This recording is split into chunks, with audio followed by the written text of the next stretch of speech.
Alors on est là parce que du coup on est tous de lieux différents, donc Pays Basque, Occitanie et donc de Bretagne, et on organise tous les 2 ans une course pour nous, pour le breton, pour les Basques et du coup pour le basque et pour l'occitan.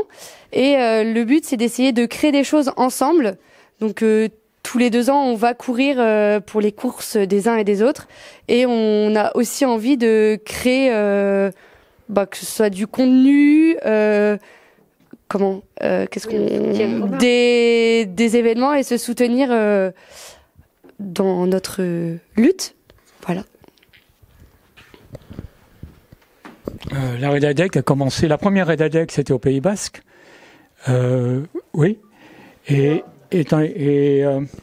on peut imaginer une Redadec qui traverserait la Bretagne, le Pays Basque et l'Occitanie?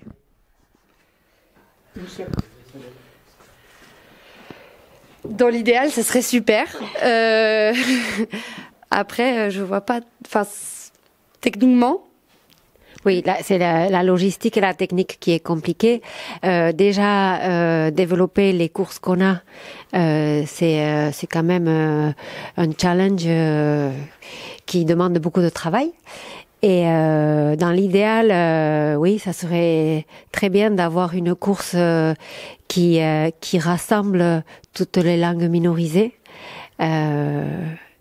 Et peut-être que ça, c'est notre rêve, on va dire.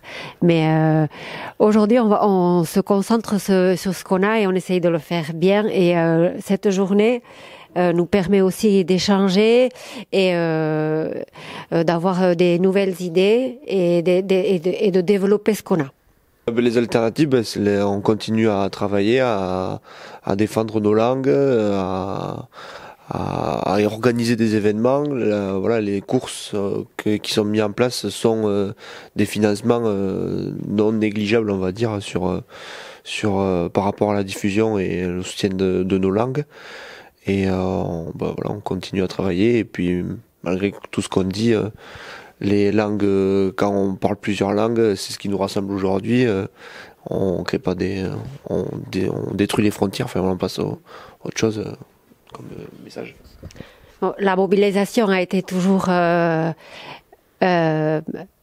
moyen de débloquer les financements. Si on se mobilisait pas, on ne serait pas là aujourd'hui.